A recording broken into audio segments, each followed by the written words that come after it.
দেশে আশঙ্কাজনক হারে বেড়ে যাচ্ছে তামাক ও তামাকজাত পণ্য ব্যবহারকারীর সংখ্যা। বিশ্ব স্বাস্থ্য সংস্থার পরিসংখ্যান মতে দেশের প্রায় অর্ধেক জনগোষ্ঠী কোনো না কোনোভাবে এতে আসক্ত, যা রীতিমতো ভাবনায় ফেলেছে স্বাস্থ্য বিশেষজ্ঞ ও মাদক বিরোধী সংগঠনগুলোকে। এদিকে তামাক বিরোধী আইন সংশোধন সহ বিভিন্ন দাবিতে প্রথমবারের মতো জাতীয় তামাক মুক্ত দিবস পালন করল তামাক বিরোধী বিভিন্ন সংগঠন।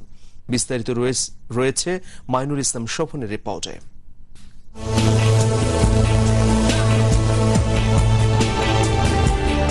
তারুণ্যের রোমাঞ্চই হোক অথবা বন্ধুদের সংস্পর্শই হোক, দেশে ধূমপান তথা তামাকের সাথে জড়িতদের সংখ্যা ও এর ক্ষতিকারক দিক নিয়ে স্বাস্থ্য বিশেষজ্ঞদের উদ্বেগ উৎকণ্ঠা নতুন কিছু নয়।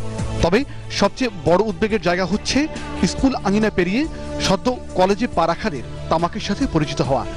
সাম্প্রতিক এক পরিসংখ্যানে দেখা গেছে দেশের জনগোষ্ঠীর ৪৪% ধূমপান তথা তামাকে আসক্ত, আর তামাকজনিত রোগে বছরে মৃত্যুর সংখ্যা ৫৭,০০০, যা তামাক ব্যবহারে বাংলাদেশকে উন্নীত করেছে ৭ম স্থানে।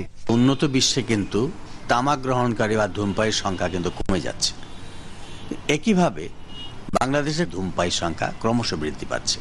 এর কারণ হচ্ছে যে এফসিটিসির আলোকে, ফ্রেমওয়ার্ক কনভেনশন টোবাকো কন্ট্রোলের আলোকে যে তামাক নিয়ন্ত্রণ আইনটি সুস্পষ্টভাবে বলবৎ হওয়ার কথা ছিল, সেটা এখন পর্যন্ত আমাদের দেশে আমরা করতে পারিনি।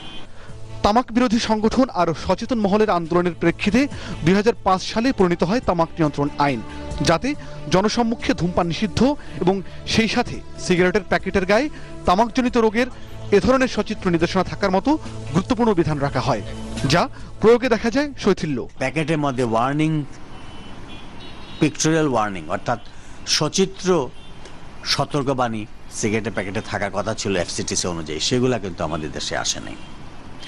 এবং বিভিন্ন জায়গায় এখনো দেখা যায় যে তামাকের বিজ্ঞাপন। এদিকে দেশে প্রথমবারের মতো জাতীয় তামাক মুক্ত দিবস পালন করেছে ধূমপান বিরোধী সংগঠনের সমন্বয়ে গড়া জাতীয় তামাক বিরোধী জোট।